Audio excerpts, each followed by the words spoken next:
जय माँ डाट काली भक्तों।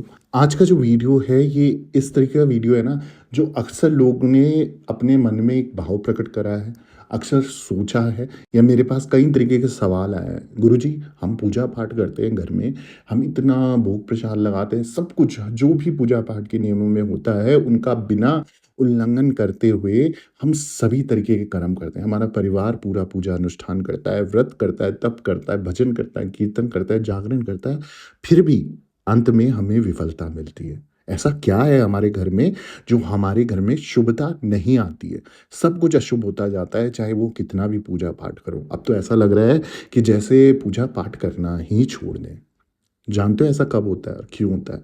आपको इस वीडियो के माध्यम से बताने जा रहा हूँ। क्या आपके घर में भी अशुभ दिशा का प्रभाव अगर है, तो आपने कुछ उपाय करने हैं जो मैं आपको इस वीडियो के माध्यम से बताने जा रहा हूँ। जो अक्सर मन में प्रवृत्ति आती है ना कि सब कुछ छोड़ दें, पूजा पाठ छोड़ दें, कुछ नहीं रखा है इन सब चीज़ों में, तो कहीं ना कहीं आपके घर के, आपके मकान की ऐसी दिशाएं हैं ना जो आपकी कुंडली का अच्छा होना भी, शुभ होना भी आपको अशुभ फलदायी कर रहा है। विश्व की प्रत्येक चीज के अंदर तरंगे पाई जाती है। मकान हो गया, जमीन हो गई, यहाँ तक कि कपड़ों में भी तरंगे होती है।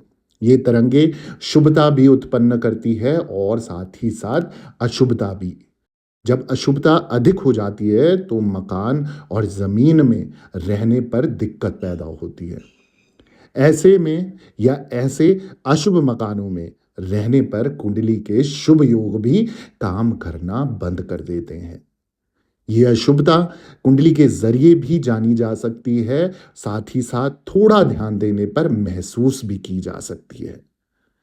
दिशाओं में कैसे आप तय कर सकते हैं मकान की शुभ दिशा और अशुभ दिशा, इस वीडियो के माध्यम से मैं बताने जा रहा हूं।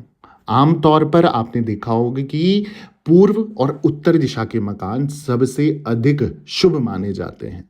पश्चिम और दक्षिण दिशा के मकान शुभ नहीं माने जाते हैं।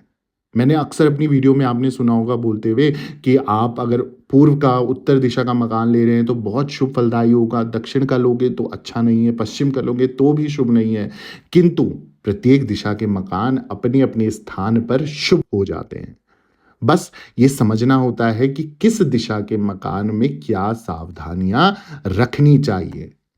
यदि पूर्व दिशा का मकान है तो पूर्ण रूप से सात्विक रहें, ये चीजें ध्यान रखने वाली है। यदि पश्चिम दिशा का मकान है तो घर में लकड़ी का इस्तेमाल कम करें। यदि उत्तर दिशा का मकान है तो आग और बिजली के उपकरणों का खास ध्यान रखना है। दक्षिण दिशा के मकान में सीलन का और गंदगी का आपने खास ध्यान रखना है। आपके घर में सीलन आ रही है, आपके घर में टूट फूट हो रही है, दरारें आ रही हैं, आपने उनको तुरंत ठीक कराना है। इससे क्या होगा, आपके घर में जो दक्षिण दिशा है ना, दक्षिण दिशा पितरों की दिशा बताई गई। अब उस दिशा को अगर आप साफ सुथरा ना रखो, गंदगी रखो, तो पितर आपके रुष्ट हो जाते हैं, और पितर रुष्ट हो गए तो समझो आपका सारा कार्य में बंधन लग जाएगा, सब प्रोग्रेस खत्म हो जाएगी, सब अंत में समाप्त हो जाएगा। तो इसलिए बोलते हैं भाई, इन दिशाओं के हिसाब से अगर आपने कोई दिशा गलत चयन भी कर लिया है, आपकी ज़मीन का मुख गलत हो गया है, आपके मकान का मुख गलत हो गया है, तो कोई ऐसी टेंशन वाली बात नहीं है। बस उन नियमों का, उन कानूनों का उल्लंघन मत करो जो वास्तुशास्त्र में बताए गए हैं। आप दक्षिण दिशा का मकान ले लो, पर दक्षिण दिशा में जैसे मैंने बताया गंदगी, टूट फूट, सीलन का आप ध्यान रखोगे तो चीज़ें बेहतर होती जाएंगी। कोई ज़रूरी नहीं कि आपके साथ गलत ही हो।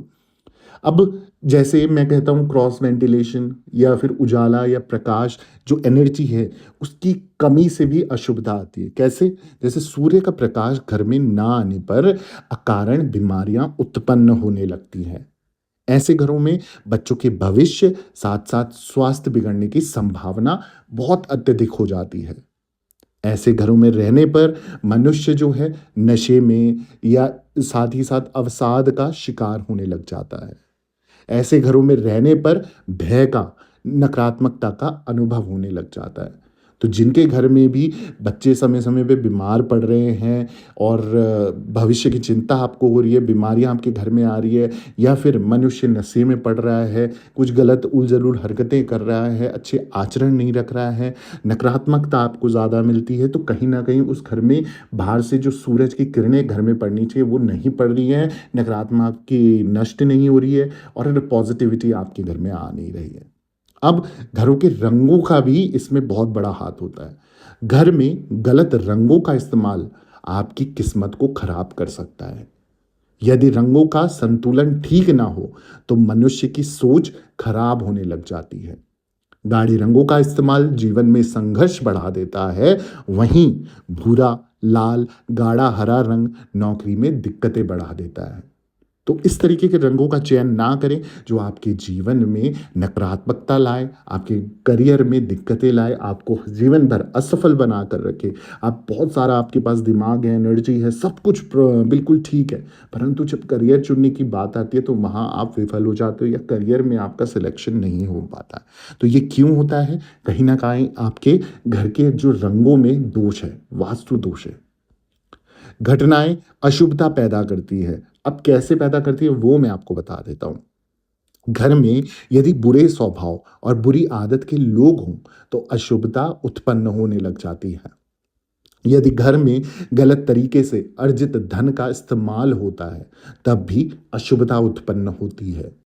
यदि घर में किसी भी अप्राकृतिक मृत्यु होती है तो ऐसी दशा में घर में आहिस्ता आहिस्ता दरिद्रता आने लगती है।